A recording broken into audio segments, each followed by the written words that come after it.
Durante décadas Red Skelton dio a los entrevistadores la misma respuesta misteriosa, cada vez que le preguntaban por qué aparecían payasos con tanta frecuencia en sus pinturas. Sonreiría gentilmente, se encogería de hombros, y afirmaría que sinceramente no sabía qué lo atraía de nuevo a esos rostros familiares. Luego, casi como si se hubiera sorprendido revelando demasiado, admitía en voz baja que conocía el motivo pero que no tenía intención de explicarlo jamás. Esa confesión inconclusa permaneció a su alrededor por el resto de su vida, convirtiéndose en un último secreto que ni siquiera a sus admiradores más cercanos se les permitió escuchar. Años después de su muerte, ese silencio adquirió un significado completamente diferente. Cuando los equipos de construcción comenzaron a demoler partes de su propiedad, inesperadamente descubrieron una habitación oculta que había permanecido sellada y olvidada durante décadas. Detrás de sus paredes ocultas había más de 1000 pinturas, cartas profundamente personales, recuerdos preciados y recordatorios desgarradores, relacionados con el hijo que Red había perdido en 1958. Nunca se había invitado a ningún visitante a entrar ningún recorrido público.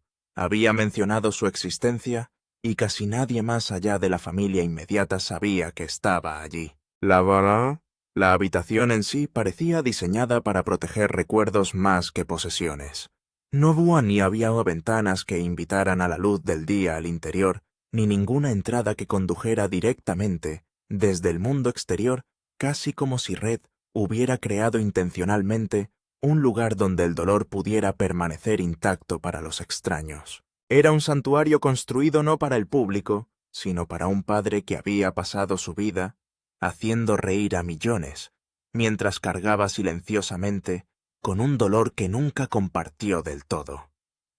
Dentro de esas paredes, el famoso payaso finalmente ya no tenía que lucir una sonrisa. Mucho antes de los aplausos, las cámaras de televisión y las actuaciones legendarias, Richard Bernard Red Skelton llegó al mundo el 18 de julio de 1913 en Vincennes, Indiana.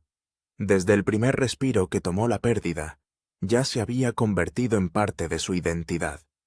Su padre Joseph E. Skelton había fallecido exactamente 2 meses antes, el 20 de mayo, tras sufrir complicaciones de un devastador derrame cerebral. Red crecería sin conocer al hombre cuya ausencia marcó casi todos los capítulos de su infancia. Su madre Ida May Skelton de repente se encontró sola con 4 niños pequeños y casi sin seguridad financiera. Cualquier estabilidad que alguna vez haya disfrutado la familia desapareció casi de la noche a la mañana cuando las facturas se acumularon más rápido de lo que podían pagar. Su negocio de comestibles colapsó. Finalmente perdieron su casa y el futuro se convirtió en poco más que una lucha diaria por sobrevivir. La infancia para Red nunca estuvo definida por la comodidad, sino por la incertidumbre. Cada mañana se convertía en una batalla más contra la pobreza. Su madre trabajó incansablemente, limpiando casas y aceptando cualquier trabajo que pudiera encontrar, tratando desesperadamente de proporcionar suficiente comida para sus hijos. Incluso, con su incansable esfuerzo, rara vez había suficiente para todos, y cada pequeño gasto se convertía en otra decisión imposible. Esos años difíciles forjaron resiliencia en Red mucho antes de que alguien reconociera su notable don para la comedia. A medida que crecía, Red solía optar por contar una versión mucho más romántica de la historia de su padre. Afirmó que Joseph había sido payaso del famoso circo Hagenbeck Wallace y había muerto bajo el colorido lienzo de la gran carpa mientras entretenía al público. Fue una hermosa historia llena de drama, misterio y simbolismo teatral. Más importante aún, coincidía perfectamente con la imagen pública que Red eventualmente crearía para sí mismo. La verdad, sin embargo, fue muy diferente. Investigaciones posteriores, realizadas por historiadores respetados como Wes Gehring, revelaron que Joseph Skelton nunca había actuado como payaso de circo. Había sido un tendero trabajador en Vincennes, un miembro activo de la logia, un árbitro de béisbol y un hombre cuya vida gradualmente se desmoronó bajo dificultades financieras y luchas contra el alcohol antes de su muerte, en 1913. Su pequeña tienda de comestibles en Fifth y Main representaba una vida ordinaria más que espectacular. La realidad carecía del romance que amaba el público, por lo que Red lo reemplazó silenciosamente con una leyenda. Incluso antes de hacerse famoso, comprendió instintivamente que las historias podían suavizar verdades dolorosas sin borrarlas por completo. El mito le permitió transformar el dolor personal en algo mágico, algo más fácil de aceptar tanto para él como para el público. Quizás fue el primer ejemplo del extraordinario talento que más tarde definiría toda su carrera, convertir el dolor en actuación. La pobreza que rodeaba a la familia Skelton se volvió casi inimaginable según los estándares modernos. Los vecinos de Vincennes los recordaron más tarde como una de las familias más pobres de la ciudad que sobrevivía sin casi ninguna de las comodidades básicas que la mayoría de los hogares consideraban normales. Vivían en un ático tan mal aislado que la nieve del invierno a veces atravesaba el techo y caía directamente sobre las camas donde dormían los niños. El frío, el hambre y la incertidumbre se convirtieron en compañeros constantes en lugar de dificultades temporales. Ida May estiró cada centavo más allá de lo que parecía posible, sacrificando su propia comodidad para que sus hijos pudieran tener incluso la más mínima posibilidad de sobrevivir.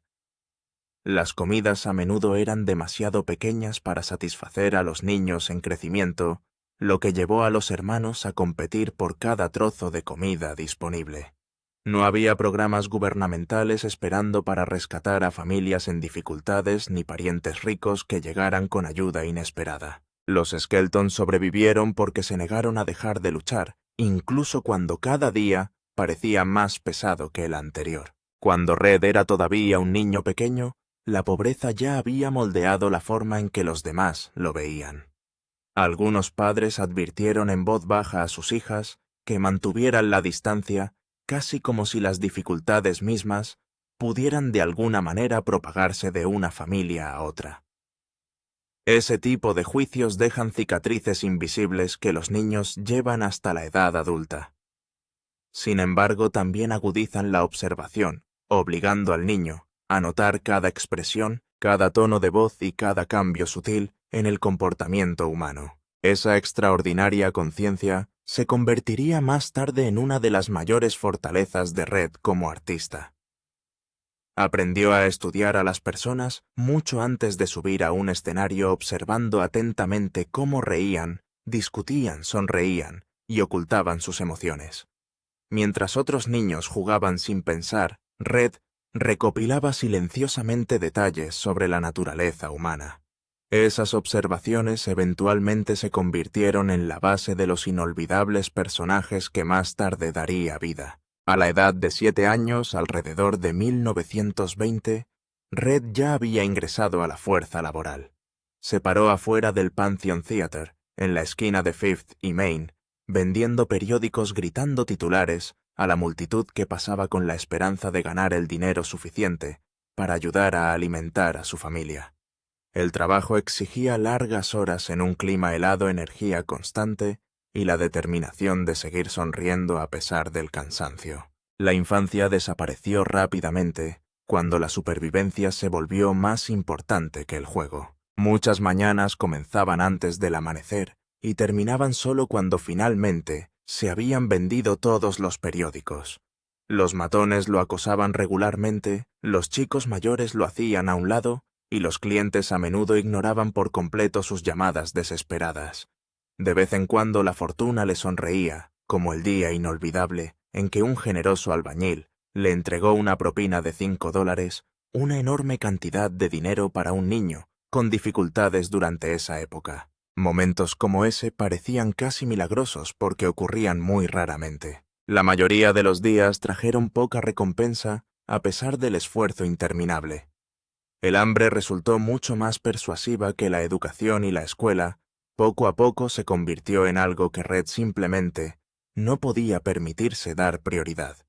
Alrededor de los 10 años, Las responsabilidades de ayudar a mantener a su familia lo alejaron gradualmente del aula. En realidad, la elección nunca fue entre la escuela y el trabajo, sino entre aprender y comer. Entonces, una tarde cualquiera de 1923, el destino intervino de la manera más inesperada. Mientras Red seguía vendiendo periódicos fuera del teatro, el legendario comediante Ed Wynn se detuvo cerca. En lugar de comprar un solo periódico, Wynn compró toda la pila de Red y luego invitó al asombrado joven detrás del escenario. Lo que parecía un simple acto de bondad se convirtió en uno de los momentos decisivos de toda la vida de Red. Pasar detrás de la cortina lo introdujo a un mundo completamente diferente. Las deslumbrantes luces del escenario, las risas que resonaban en el teatro, los artistas transformándose en personajes gigantes, todo capturó su imaginación con una fuerza abrumadora. Por primera vez, Red vio algo más grande que el hambre, más grande que la pobreza, y más grande que el estrecho ático donde la nieve caía hasta el techo. Esa noche plantó un sueño lo suficientemente poderoso como para sobrevivir a todas las dificultades que aún le esperaban por delante. A partir de ese momento, la escuela poco a poco fue pasando a un segundo plano. Red nunca avanzó mucho en la educación formal, y los registros supervivientes sugieren que abandonó la escuela por completo cuando tenía 13 o 14 años. Nunca obtuvo un diploma, pero ya había comenzado otra educación. Resultaría mucho más duro, mucho menos indulgente, y en última instancia, mucho más valioso que cualquier cosa que pudiera haber ofrecido un salón de clases. El escenario se convirtió en su escuela, el público en sus maestros, y el fracaso en el examen que tenía que pasar noche tras noche. Cada actuación enseñó lecciones que ningún libro de texto podría explicar. Si un chiste fallaba, lo aprendía inmediatamente. Si una multitud perdía el interés, él descubría las consecuencias sin piedad. Esas experiencias moldearon lentamente los instintos que más tarde lo convertirían en uno de los más grandes artistas de Estados Unidos. Alrededor de 1925. Cuando apenas entraba en la adolescencia, Red se unió a la exposición itinerante de medicina patentada del Doc Lewis. Con solo 12 años, de repente, se encontró viviendo en la carretera entre artistas vendedores y soñadores que viajaban de ciudad en ciudad, prometiendo curas milagrosas a un público desesperado. Estos programas medicinales mezclaban música, comedia, espectáculo colorido y arte de vender exagerado en una forma caótica de entretenimiento. Eran negocios difíciles e impredecibles, donde la supervivencia dependía enteramente de mantener el interés de la multitud. Red comenzó en lo más profundo de ese mundo exigente. Ganaba aproximadamente $10 a la semana mientras dormía dentro de carros, comía los alimentos que quedaban disponibles y enviaba todo el dinero que podía a su madre en apuros. Las condiciones fueron agotadoras, pero también le presentaron una verdad inolvidable. Si no podías mantener la atención del público, simplemente desaparecías. Las multitudes se reunían solo mientras estaban entretenidas. En el instante en que se aburrieron, se marcharon sin disculparse, dejando a los artistas de pie ante espacios vacíos. Red se adaptó rápidamente, cantó canciones, contó chistes, improvisó rutinas y aprendió a recuperarse con gracia cada vez que algo inesperado salía mal. Cada actuación agudizó un poco más sus instintos. Una famosa historia de esos años de viaje retrató perfectamente al artista en el que se estaba convirtiendo.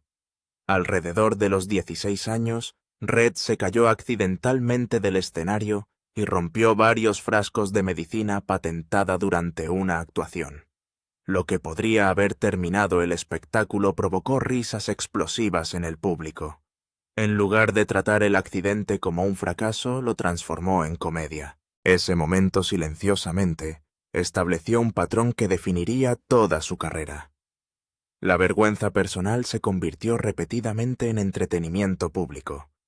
El dolor se convirtió en risa, los errores se convirtieron en aplausos, y los desastres, de alguna manera, se convirtieron en oportunidades. Pocos artistas han dominado esa transformación emocional con tanta naturalidad como Red Skelton. Los años siguientes lo llevaron a través de una extraordinaria colección de lugares de actuación. Apareció en espectáculos en carpas, producciones de juglares, casas burlescas, barcos fluviales e incluso extenuantes caminatas donde el público exigía entretenimiento sin parar. Cada nueva etapa presentó diferentes desafíos, lo que lo obligó a reinventarse una y otra vez. No importa a dónde viajara, continuó refinando la comedia física y el ritmo emocional que más tarde lo haría famoso. Actuar a bordo de barcos fluviales como el Cotton Blossom a finales de la década de 1920 resultó especialmente exigente. El público era un grupo impredecible de viajeros, trabajadores, familias y extraños inquietos que no debían nada a los artistas. Ganar su atención requirió una improvisación ultra rápida, una comedia física valiente y la confianza para recuperarse instantáneamente cada vez que fallaba un chiste.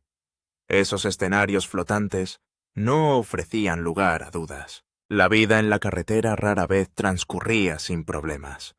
En un momento después del colapso de una sociedad anónima en dificultades, Red se encontró varado cerca del río Missouri, sin tener idea de cómo continuaría.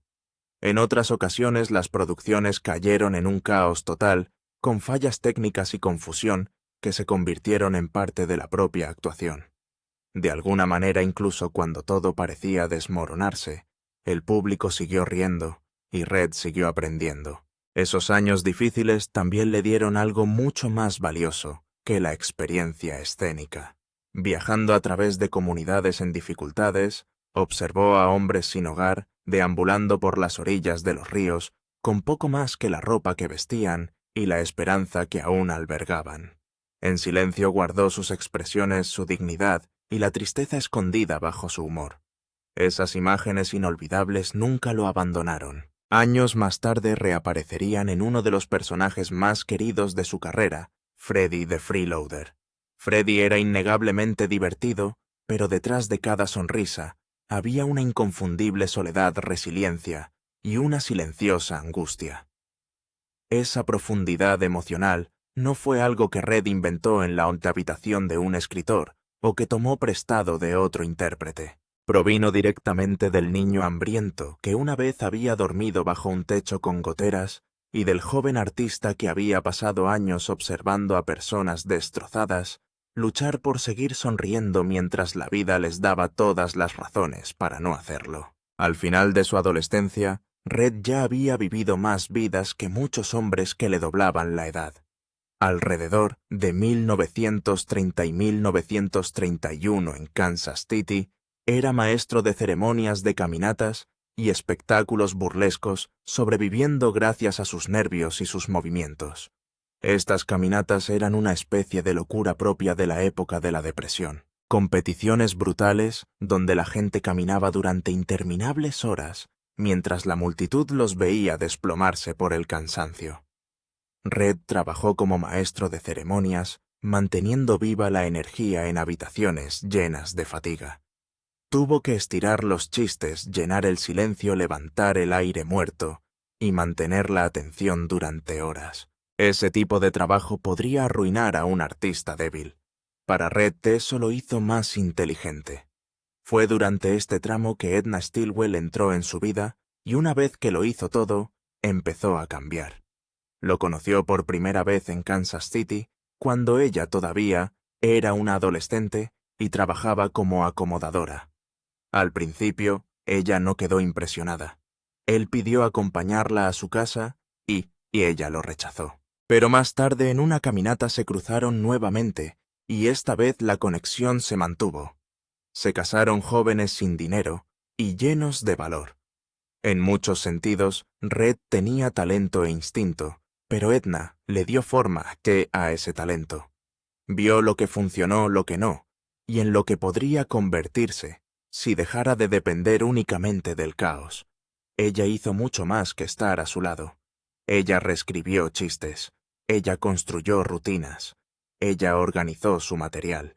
Ella ayudó a administrar el dinero. Ella lo empujó a pensar en grande y trabajar de manera más inteligente. Cuando un acto de vodevil empezó a morir ella, Intervino con nuevos guiones y la multitud rugió. Ayudó a crear la famosa rutina de mojar donas. Ella ayudó a dar forma al personaje de Junior, el niño malvado inspirado en las rabietas infantiles y la terquedad de Red. Ese se convirtió en uno de sus personajes más famosos, completo con la frase «Lo hago que luego» se extendería mucho más allá de la comedia a la cultura nacional. Edna no fue solo parte del acto. Ella era uno de los motores detrás de esto. Escribió guiones, gestionó acuerdos, rechazó ofertas débiles y se aseguró de que Red no quedara atrapada en trabajos de poca monta cuando había mayores oportunidades posibles.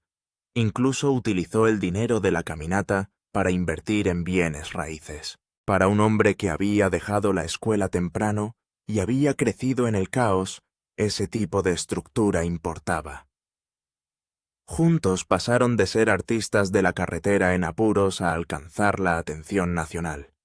A mediados de la década de 1930, el vodevil se había convertido en un verdadero camino a seguir. En 1937, el avance de Red en la radio nacional estaba cerca.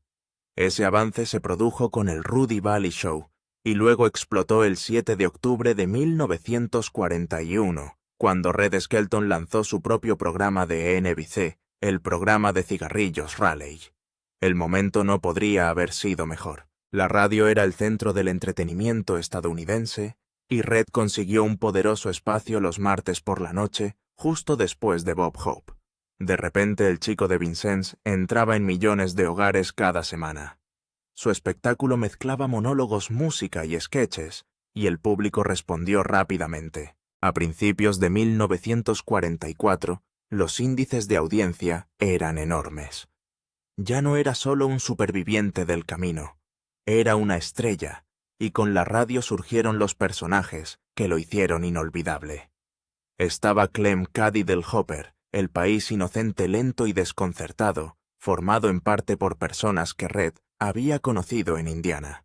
Estaba Willie Lump Lump, el adorable borracho. Allí estaba Junior con su picardía y su vocecita testaruda. Estos personajes no se sentían distantes ni pulidos. Se sentían habitados. La gente los reconocía.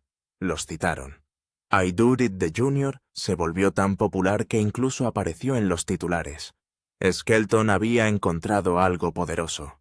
No se limitaba a contar chistes. Estaba creando un mundo cómico al que la gente quería volver cada semana. Hollywood lo notó. MGM lo contrató en 1941, después de una prueba de pantalla que mostró exactamente lo que lo hacía especial.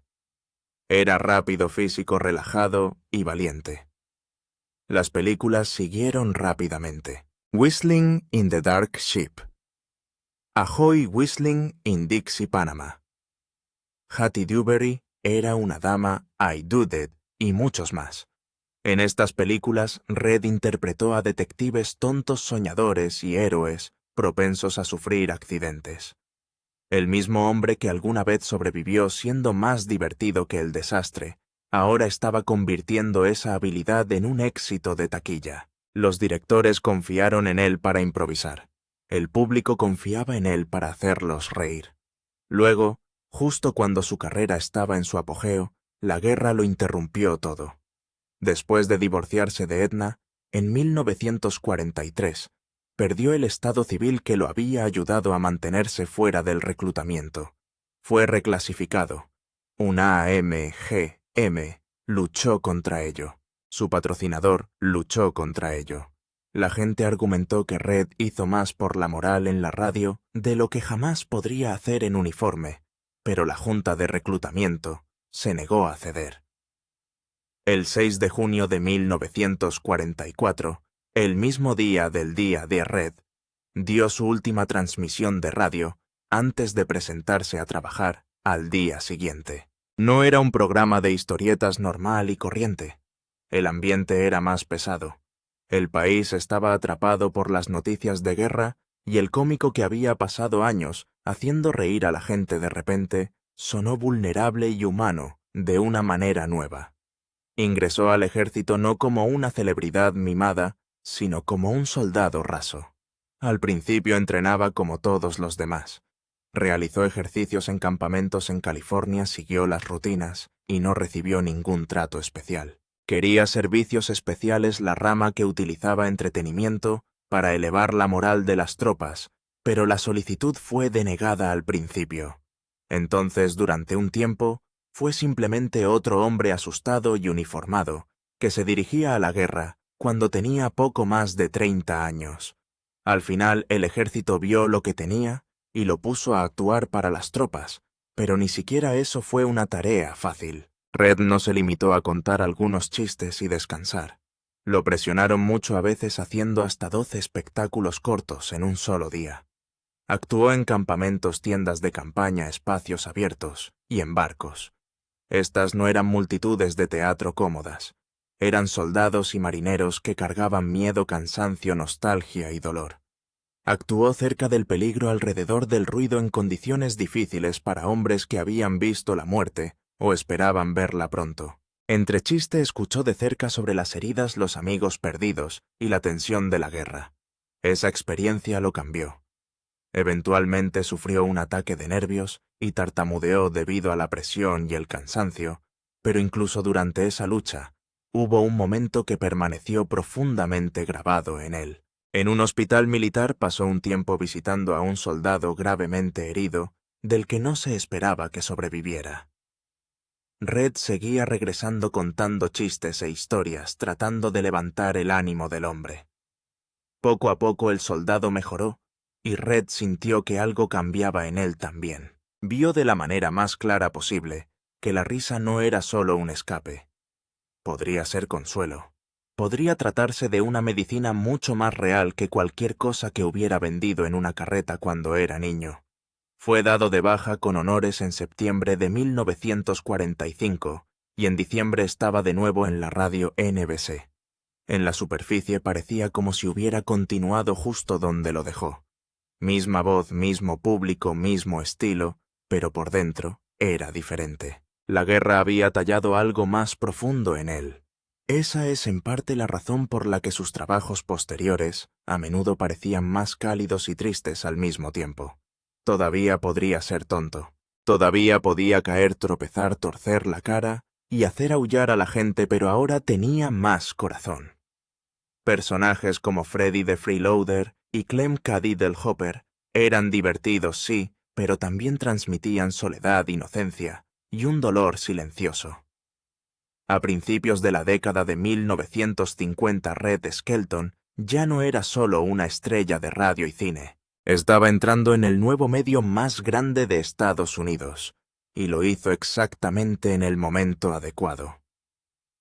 El 30 de septiembre de 1951, su primer programa de televisión de la NBC, se emitió como un programa de variedades y comedia de media hora los domingos por la noche, patrocinado por Procter & Gamble.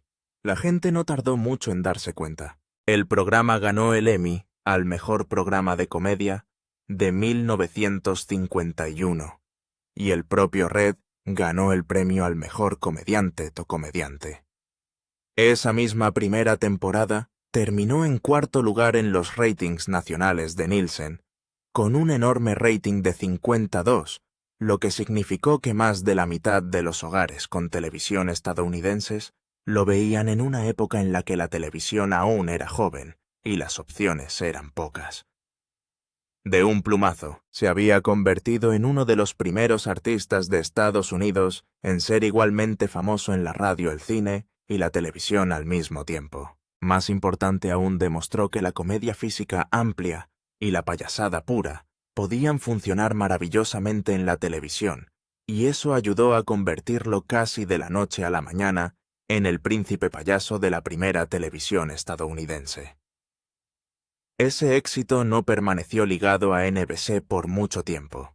Después de 2 temporadas, CBS retomó The Red Skelton Show en el otoño de 1953 y lo trasladó a los martes por la noche a las 8:30 de la noche, el horario que la mayoría de la gente siempre asociaría con él. A partir de ahí el programa se instaló en la vida estadounidense. Se emitió en CBS desde 1953 hasta junio de 1970, cambiando a veces entre media hora y una hora completa, y luego regresó brevemente a NBC para una última temporada de media hora en 1970 y 1971. En conjunto eso le dio a Red una emisión televisiva semanal de exactamente 20 años, de 1951 a 1971. Muy pocas estrellas de la comedia podrían afirmar algo parecido a ese tipo de poder de permanencia.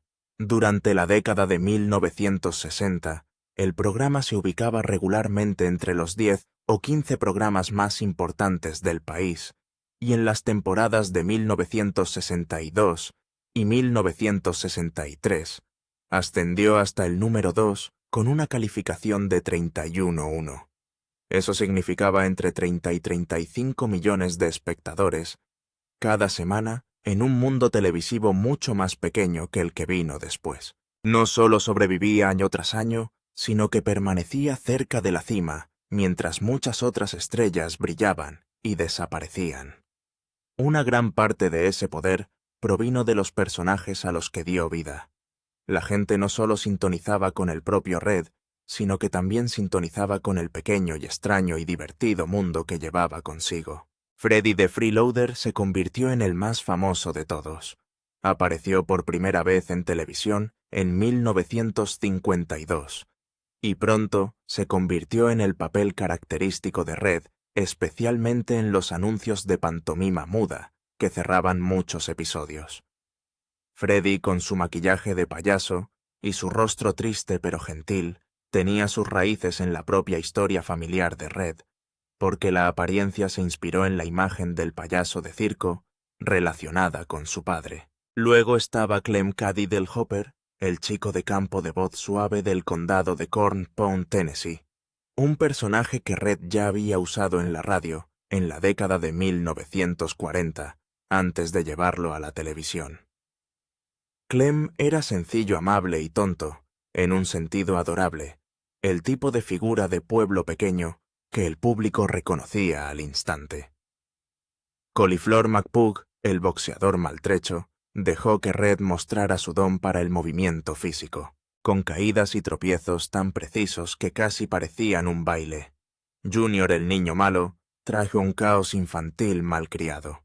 Deadeye, el sheriff desesperado, lo empujó a la comedia al estilo occidental. En conjunto, estos personajes hicieron que Red se sintiera menos como un solo cómic y más como un elenco completo de clase trabajadora estadounidense reunidos en un solo cuerpo. Y sin embargo, incluso con todos los chistes y tonterías, siempre había una suavidad en él que lo diferenciaba. Al final de cada episodio, justo antes de los créditos, Red se inclinaba hacia la cámara y decía «Buenas noches» y «Que Dios los bendiga». Lo dijo con calma, lo dijo con sinceridad, y como lo dijo semana tras semana, dejó de parecer una línea y empezó a parecer un ritual. Las familias llegaron a esperarlo. En las décadas de 1950 y 1960 millones de personas se reunían alrededor de sus televisores, los martes por la noche, no solo porque querían reír, sino porque Red les daba algo más cálido que la risa.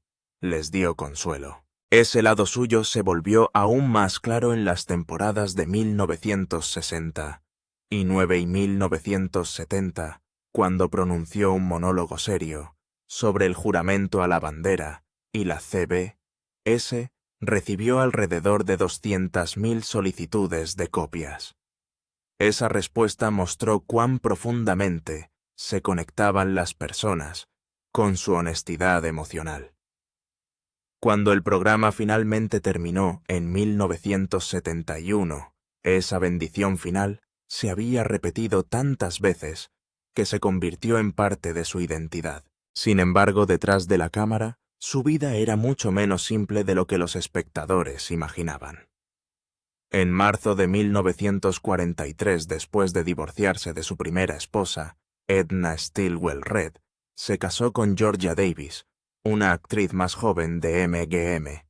Se casaron durante una de sus licencias militares, mientras él prestaba servicio en la Segunda Guerra Mundial. Después de la guerra, se establecieron en California y formaron una familia. Su hija Valentina nació el 5 de mayo de 1947 y su hijo Richard nació el 20 de mayo de 1948. Por un tiempo parecía que Red lo tenía todo. Tenía una carrera poderosa, un espectáculo popular, un matrimonio estable y 2 hijos pequeños. Pero en 1957, ese panorama se hizo añicos. A Richard, de solo 9 años, le diagnosticaron leucemia. Los médicos dijeron a la familia que la enfermedad era incurable. Algunos dijeron que tal vez solo le quedara 1 año. Otros creían que podría tener tan solo 5 meses. Esa noticia llegó en el momento exacto en que Red estaba en la cima de su fama televisiva. Semana tras semana, Estados Unidos lo vio hacer reír a millones, mientras cargaba con un miedo privado que casi nadie podía ver. CBS le ofreció un tiempo fuera del programa, pero Red se negó a desaparecer por mucho tiempo. Creía que seguir actuando ayudaba a mantener vivo un sentido de vida normal para Richard, que veía a su padre por televisión desde el hospital. Regresó al programa el 15 de enero de 1957, con Mickey Rooney apareciendo como invitado para levantar el ánimo. Red se mantuvo firme en público, porque sentía que tenía que hacerlo. Pensó que si el programa se mantenía normal, entonces tal vez el mundo de su hijo también podría seguir siendo normal.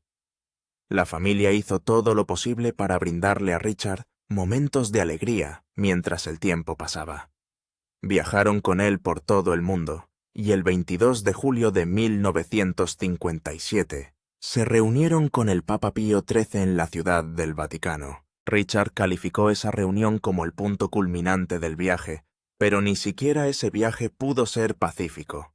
Los periódicos británicos acosaron tan duramente a la familia que tuvieron que acortar el viaje y regresar temprano a los Estados Unidos.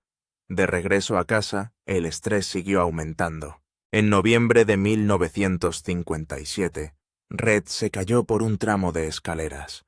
Luego, el 30 de diciembre, estuvo a punto de morir en el Hospital St. John's de Santa Mónica, tras sufrir un ataque de asma cardíaca. Más tarde, los médicos dijeron que había dado 9 de 10 pasos hacia la muerte. Aún así, se recuperó y regresó al espectáculo nuevamente el 28 de enero de 1958. Siguió trabajando mientras Richard soportaba transfusiones de sangre diarias, constantes punciones con agujas e incluso una incisión debajo de la pierna para crear un acceso al tratamiento. El sufrimiento fue implacable y, a pesar de los esfuerzos de la familia por protegerlo, Richard parece haber comprendido que se acercaba el fin. Su último día fue desgarrador en sus pequeños detalles ordinarios. Apenas 10 días antes de lo que habría sido su 10º cumpleaños, Richard pasó sus últimas horas conscientes con su padre, junto a su cama hojeando un catálogo de Sears, Roebuck y señalando los regalos que quería. Habló de los juguetes Mighty Mouse, habló de una comida al aire libre que esperaban tener. Todavía estaba buscando el futuro, a pesar de que el futuro ya se estaba escapando de su alcance. Luego, alrededor de las 19:30 horas. El 10 de mayo de 1958, una hemorragia masiva provocada por la leucemia lo dejó en coma en su casa. Aproximadamente 1 hora más tarde, alrededor de las 8:30, se despertó brevemente y le dijo a su madre: «No puedo ver, todo está confuso». Luego se escabulló. Murió a las 8:35 o 8:36 de la noche. El dolor que siguió nunca abandonó realmente a la familia. Red enterró a su hijo en mayo de 1958 y sus amigos intervinieron para ayudar a mantener en funcionamiento la máquina de televisión. Johnny Carson y otros presentaron el programa de variedades Friends of Red Skelton de esa semana mientras Red desaparecía de luto. Regresó el 27 de mayo, pero el hombre que regresó no era el mismo que se había ido. La habitación de Richard quedó intacta. Su cama, sus juguetes e incluso una bolsa empacada permanecieron exactamente donde habían estado, convirtiendo la habitación en una especie de santuario. Red se sentaba allí solo durante largos períodos, incapaz de superar la pérdida. En los años siguientes, supuestamente visitó la tumba de Richard cada cumpleaños con una pequeña capa, permaneciendo hasta el atardecer, y a veces dejando el abrigo viejo de un niño en la lápida. El 21 de abril de 1961, la revista Life todavía lo describía como un hombre profundamente destrozado por el dolor, y sin embargo, incluso cargando con todo eso, siguió actuando. Los ejecutivos de CBS lo instaron una y otra vez a que se tomara el tiempo que necesitaba, y los anfitriones invitados, incluido un joven Johnny Carson, lo reemplazaron durante las temporadas de 1957 y 1958. Aún así, Red insistió en regresar. Dijo que detener el espectáculo rompería el sentido de vida normal que Richard necesitaba, por lo que actuó en vivo todas las semanas, a menudo improvisando, a pesar del dolor mientras su propia salud sufría. Una hernia diafragmática empeoró con la tensión. Solo volvió a mencionar a los niños en el aire después de que el propio Richard se lo pidió. El programa mantuvo una alta calificación. Freddy the Freeloader todavía provocó grandes risas, y millones de espectadores vieron a un artista refinado. Lo que no vieron fue a un hombre que utilizaba la comedia como salvavidas para su hijo moribundo. Mientras tanto, Georgia tampoco se recuperó nunca. La muerte de Richard rompió algo dentro de ella. La depresión se instaló profundamente. Con el tiempo, el alcohol y otras luchas se intensificaron en su vida, y el matrimonio entre ella y Red poco a poco se fue enfriando. Eventualmente se divorciarían en 1971, después de 26 años juntos, pero incluso antes de que ese final se hiciera oficial en 1976. Exactamente 18 años después de la muerte de Richard, Georgia se quitó la vida con un disparo en su antigua casa de Palm Springs. Ella tenía unos 50 años. El momento hizo que la tragedia fuera aún más difícil de ver.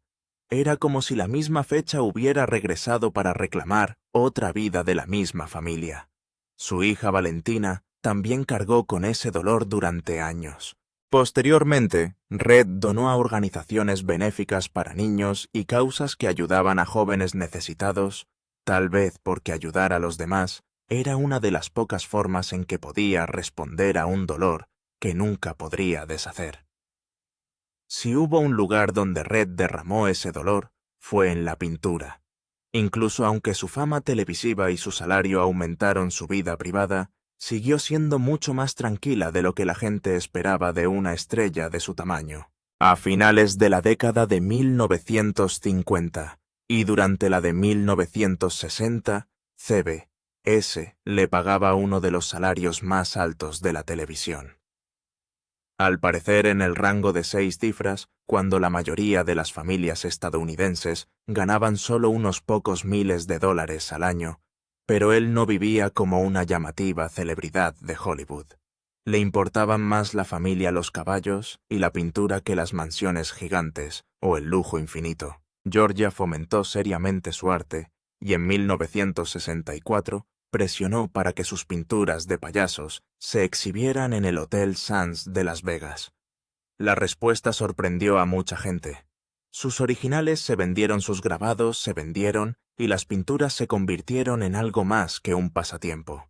En las décadas de 1970 y 1980, los marchantes estimaban que solo sus litografías de payasos generaban alrededor de 2,5 millones de dólares al año, lo que significaba que su arte le generaba más ingresos que la televisión. Ese éxito fue importante porque las pinturas no eran solo objetos comerciales, eran profundamente personales. Después de la muerte de Richard, Red pintó obsesivamente. Amigos y admiradores a menudo veían a los payasos como autorretratos disfrazados. Sus sonrisas parecían forzadas, sus ojos parecían tristes. Muchos parecían ocultar el dolor en lugar de expresar alegría. En ese sentido, el payaso se convirtió en el símbolo perfecto para el propio Red. Era el hombre que había pasado toda su vida haciendo reír a los demás, mientras cargaba con un dolor privado que nunca se disipaba. Freddy the Freeloader, con su rostro suave y su tranquila pantomima, ya tenía algo de ese sentimiento en la pantalla. Las pinturas lo llevaron aún más lejos. Lo que el público alguna vez vio como una cara cómica, se convirtió gradualmente en la imagen de un hombre que intenta sobrevivir a su propio dolor. Aún así, a finales de la década, el mundo televisivo que lo rodeaba había cambiado. A principios de la década de 1970, TBS sorprendió a los espectadores al cancelar The Red Skelton Show, a pesar de que había terminado la temporada de 1969 y 1970 en el puesto número 7 en las calificaciones de Nielsen, con una calificación de 23,8 en los hogares. Millones seguían viendo cada semana, pero la cadena perseguía audiencias más jóvenes y urbanas que los anunciantes valoraban más. Este cambio se conoció como la purga rural, la misma barrida brutal que eliminó programas como The Beverly Hillbillies, Green Acres, Petticoat Junction, Mayberry, RFD y Hee-Haw. El humor de Red atraía fuertemente a lo que los ejecutivos llamaban con desdén la América Central, y eso de repente jugó en su contra. No parecía importar que su programa hubiera estado cerca de la cima durante años o que alguna vez hubiera ocupado el puesto número 2 y 4 en temporadas anteriores. Para la red parecía viejo. Para sus espectadores todavía se sentía amado. Ese mismo año su vida personal también se vino abajo en público.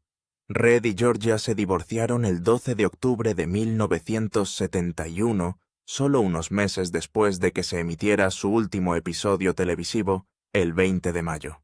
Su matrimonio había durado 26 años. Firmó los papeles detrás del escenario en una actuación en el Hard Rock Arena y le dio a Georgia $2 millones en el acuerdo. El momento hizo que el año pareciera un colapso por todos lados a la vez. El imperio televisivo, que lo había convertido en un nombre familiar, había desaparecido. Su matrimonio también desapareció. El hombre que había hecho reír a Estados Unidos durante 2 décadas, de repente se encontró de pie en silencio. Cuando Georgia se suicidó 5 años después, en 1976, el golpe lo llevó aún más hacia adentro. Para entonces tenía 62 años y tras la muerte de ella, se alejó durante muchos años del centro de atención. Pasaba cada vez más tiempo en su rancho de 600 acres en el valle de Anza, del condado de Riverside, un lugar adquirido por los caballos, la privacidad y la distancia de Hollywood. Ese rancho se convirtió en su escondite, su refugio, y en cierto modo la última etapa de su vida. Alguna vez había llenado salas de estar en todo Estados Unidos. Ahora prefería el campo abierto, los animales y la tranquila compañía de sus lienzos. Todavía hacía presentaciones ocasionales en casinos y posteriores, reposiciones, pero durante largos periodos, la famosa estrella de televisión con cara de goma simplemente desapareció de la vista del público. El rancho en sí se convirtió casi en un símbolo de en quién se había convertido. Cuando se puso a la venta en febrero de 2018, se describió como un rancho de caballos en funcionamiento, con casi 10.000 pies cuadrados de espacio habitable distribuido en 4 casas, junto con un almacén y una barraca de 3 estudios. Había 20 potreros, picaderos interiores y exteriores, un establo de sementales y 4 pozos de molinos de viento. No fue una escapada decorativa de celebridades, fue construido para funcionar, fue construido para la privacidad. Para Red se convirtió en el lugar donde el payaso ya no tenía que actuar, y escondido dentro de ese rancho estaba una de las partes más íntimas de su vida posterior, su espacio artístico privado.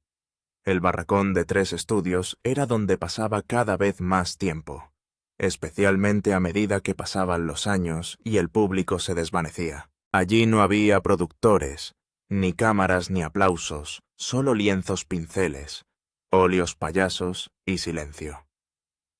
Después de su muerte, la gente encontró pinturas apiladas contra las paredes, obras inacabadas, cuadernos de bocetos mezclados con registros del rancho y habitaciones que aún parecían conservar la forma de su ausencia. Quedaban pinceles como si acabara de dejarlos. Los tubos de pintura estaban viejos y secándose.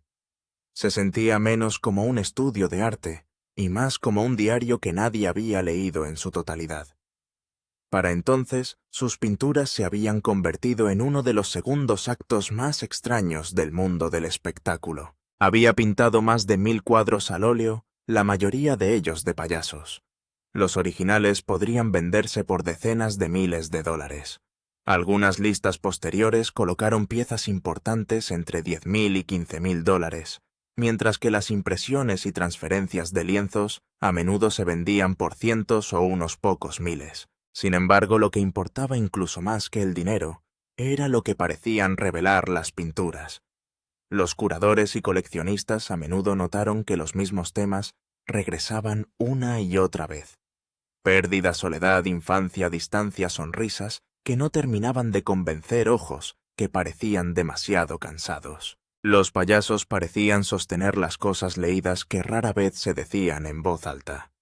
En una entrevista de 1964, cuando se le preguntó por qué siempre pintaba payasos, primero dijo que no lo sabía, luego se corrigió y admitió que sí lo sabía, aunque se negó a dar explicaciones. Esa pequeña pausa puede decir más que cualquier explicación completa.